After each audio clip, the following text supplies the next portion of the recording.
Good morning students. Last time हम लोगों ने 13वां पाठ देखा था, अभिमन्यु वाला। दृष्टया गोग्रहणम संतम, यानी गायों का अपहरण सुखांत रहा है। अब हम लोग 14वां काव्य पढ़ेंगे, 14th काव्य, जिसका नाम है हनुमत वर्णित राम वृत्तांत, यानी हनुमान वर्णित, यानी वर्णन करते हैं, वर्णित करते हैं क्या? राम वृत्तांत। हनुमान के द्वारा वर्णित राम वृत्तांत, यानी हनुमान राम जी के बारे में वर्णन करते हैं।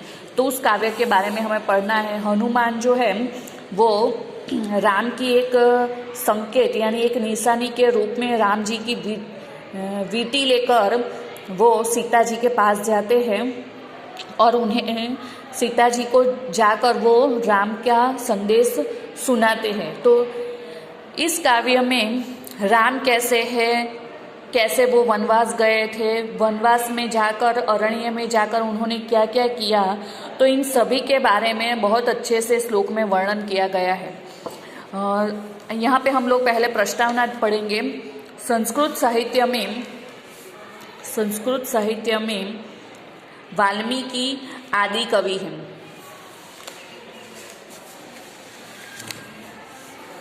हमें पता ही है कि संस्कृत साहित्य में वाल्मीकि जो है वो आदि कवि है। ऐसा माना जाता है कि संस्कृत साहित्य में व्यापक रूप से उपयोग किए गए और उपयोग हो रहे अनुष्टुप छंद के वे आविष्कर्ता है।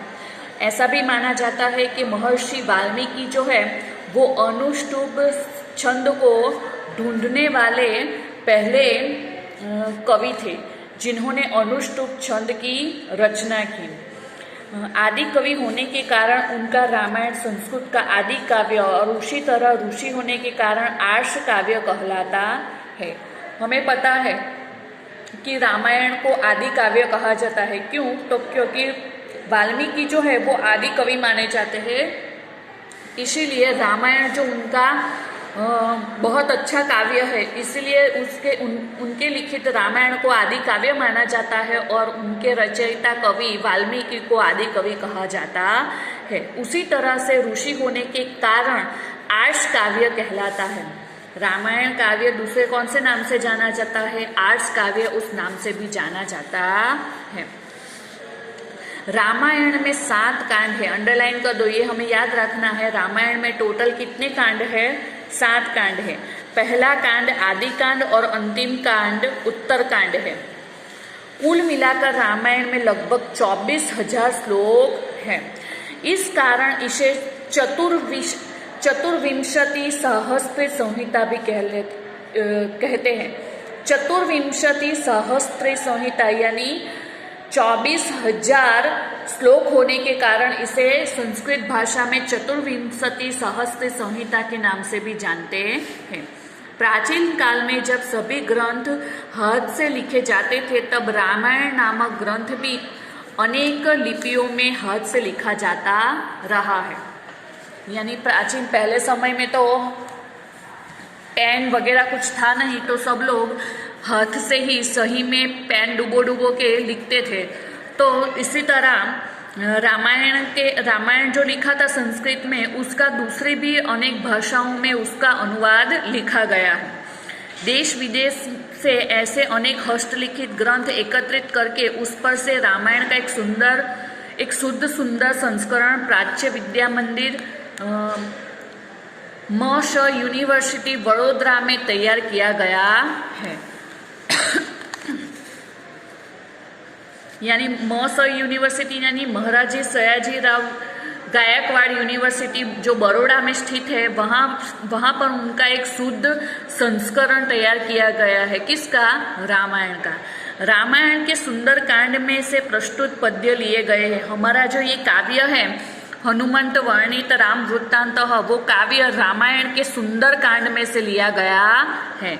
हनुमान लंका जाकर अशोक वाटिका में सीता जी से मिलते हैं। राम के दूत के रूप में गए हनुमान माता सीता को स्वयं पर विश्वास दिलाने के लिए राम की अंगूठी देते हैं और राम के जीवन की अब तक की सारी घटनाओं का संक्षेप में वर्णन करते हैं। मैंने अभी आप लोगों को बताया है, गुजराती में अंगूठी को वीटी कहते हैं। तो वो राम जी की जो अंगूठी थी, वो अंगूठी लेकर जाकर अंगूठी हनुमान ले जाते हैं और उन्हें विश्वास दिलाते हैं कि ये राम की ही अंगूठी है। और राम जी के जीवन में जो जो घटना बनी है उनका संक्षेप में वर्णन हनुमान सीता जी के पास जाकर करते हैं। इस दरमियान हनुमान राम के गुणों का भी वर्णन करते हैं। इन्हीं गुणों के कारण राम महान है। इस बातों को ध्यान में रखते हुए हमारे अंदर भी ऐसे गुण होने चाहिए, तभी हम महान बन सकते हैं। इसलिए हमें विद्यार्थियों को भी ये सीखना चाहिए कि राम में जिस प्रकार से महान गुण थे उसी प्रकार हमें भी ऐसे महान होने के गुण होने चाहिए। इसी वास्तविकता को प्रस्तुत पाठ के माध्यम से सीखना है। हमें इस काव्य के माध्यम से क्या सीखना है, तो कि राम जी के जीवन में कैसे महानता थी, उनके जीवन में कैसे गुण थे, वो सभी गुण हमें भी सीखने हैं। तो चलो हम लोग भी ये काव्य के जो श्लोक है वो पढ़ेंगे। पहला श्लोक है, राजा दशरथो नाम रथ कुज्जर वाजी नाम पुण्यशीलो महाकीर्ति रुजु राशि महायशः। यानी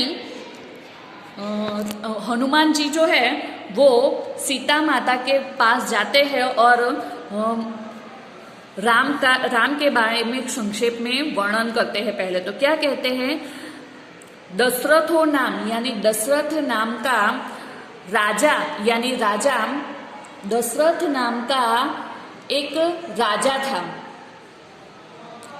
जो रथ यानी रथों, कुज्जर यानी हाथियों और वाजी नाम यानी घोड़े वाला था। दशरथ नाम का राजा रथों, हाथियों और वाजी नाम यानी घोड़े वाला था।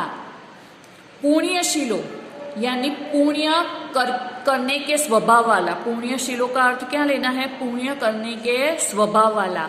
महाकीर्ति ही यानी महान कीर्ति वाला। रुजु यानी सरल स्वभाव का, रुजु यानी सरल। और महायशः यानी महान यशस्वी। और यहाँ पे संधि है, रुजुहु प्लस आसित यानी था। आसित महायशः, रुजु यानी सरल और महायशः यानी महान यश वाला। आसित यानी था, महान यशस्वी था। पूरा ट्रांसलेशन यानी अनुवाद किस तरह से होता है देखो। दशरथ नाम का एक राजा रथों, हाथियों और घोड़े वाला, पुण्यशीलो यानी पुण्य करने के स्वभाव वाला, महान कीर्ति वाला, सरल और महायशस्वी, आसित यानी था। तो ये पहला श्लोक का अनुवाद हुआ। दूसरा श्लोक देखते हैं। तस्य पुत्रः प्रियो ज्येष्ठ तारा अधिपति भाननः रामो नाम विशेषज्ञः श्रेष्ठः सर्वधनुष्मता। तस्य यानी उसका यानी दशरथ का। तस्य पुत्रः रामो राम नाम का तस्य यानी उसका, पुत्रः यानी पुत्र। पर कैसा पुत्र, प्रियो पुत्र। प्रिय ज्येष्ठ यानी सबसे बड़ा, पुत्र यानी पुत्र। राम नाम का उसका प्रिय सबसे बड़ा पुत्र था, जो कैसा था तो कि तारा अधिपति भानन। ताराओं का अधिपति कौन है, चंद्रमा। तो कि ताराओं के अधिपति चंद्र के जैसा भानन यानी मुख वाला था। ताराओं के अधिपति चंद्र जैसा, भानन यानी चंद्र जैसा मुख वाला था, मुख वाला। फिर क्या है, विशेषज्ञ यानी विशेष ज्ञान रखने वाला। और सर्व धनुष्मता यानी सभी धनुर्धारियों में श्रेष्ठ यानी श्रेष्ठ है। राम नाम के उनके प्रिय सबसे बड़े पुत्र ताराओं के अधिपति चंद्र की तरह मुख वाले, विशेष ज्ञानी और सभी धनुर्धारियों में श्रेष्ठ हैं। तो ये रहा दूसरा ट्रांसलेशन। समझ में आया? यानी पहले क्या वर्णन किया दशरथ राजा के बारे में वर्णन किया है कि दशरथ नाम का एक राजा था जो रथों, हाथी और घोड़े वाला था, पुण्यशाली था, महान कीर्ति वाला था और महायशस्वी था। दूसरे श्लोक में क्या वर्णन किया, तो कि राम नाम का उनका प्रिय सबसे बड़ा पुत्र जो चंद्रमा की तरह मुख वाला, विशेष ज्ञानी और सर्व धनुर्धारियों में श्रेष्ठ था। अब हम तीसरा श्लोक देखते हैं। रक्षिता स्वस्य वृत्तस्य स्वजनस्य अपि रक्षिता, रक्षिता जीवलोकस्य धर्मस्य च परम तपः। स्वस्य यानी अपना, अपने, वृत्तस्य यानी आचरण को, अपने आचरण के, रक्षिता यानी रक्षक, अपने आचरण के रक्षक, स्वजनस्य अपि यानी बंधुओं के भी रक्षिता यानी रक्षक, जीवलोकस्य यानी जगत के, च यानी और, धर्मस्य यानी धर्म के, रक्षिता यानी रक्षक और परम तपः यानी शत्रुओं को संताप देने वाले थे। राम कैसे थे, तो कि अपने आचरण का रक्षण करने वाले, बंधुओं का भी रक्षण करने वाले, जगत और धर्म का रक्षण करने वाले और शत्रुओं को संताप देने वाले थे। तो ऐसे राम थे। ये रहा तीसरा श्लोक। अब चौथा श्लोक देखेंगे। तस्य सत्य अभिसंदस्य वृद्धस्य वचनात् पितुः स भार्ययः सह च भ्रात्रा वीरः प्रव्रजितो वनम। यहाँ पे ऐसा कहा गया है कि उनके पिता जो सत्यनिष्ठ थे और वृद्ध, ऐसे वृद्ध होने के कारण, एक पिता होने के कारण उन्होंने अपने पुत्र से वन में जाने के लिए कहा, तो उनके पुत्र राम अपने अपनी पत्नी और अपने भाई के साथ वन में उन्होंने प्रस्थान किया। तो यहाँ पर हम लोग चौथे श्लोक का भाषांतर देखेंगे। तस्य यानी उस, सत्य अभिसंदस्य, सत्य यानी सत्य के, अभिसंदस्य यानी संकल्प वाले, उस सत्य के संकल्प वाले, वृद्धस्य यानी वृद्ध, पितुः यानी पिता के वचनात् यानी कहने से, उस सत्य के संकल्प वाले वृद्ध पिता के कहने से, वीरः यानी उस वीर राम ने, सभार्ययः यानी पत्नी सीता, भार्या का मीनिंग क्या लेना है, पत्नी। उस वीर राम ने सभार्य यानी पत्नी सीता और च यानी और, भ्रात्रा यानी भाई लक्ष्मण के सह यानी साथ, पत्नी सीता और भाई लक्ष्मण के साथ, वनम यानी वन में, प्रव्रजितो यानी प्रस्थान किया। फिर से श्लोक का ट्रांसलेशन पूरा देखते हैं।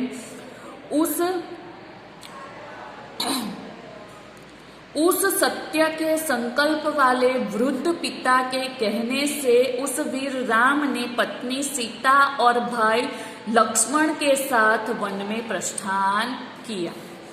पांचवा श्लोक देखते हैं।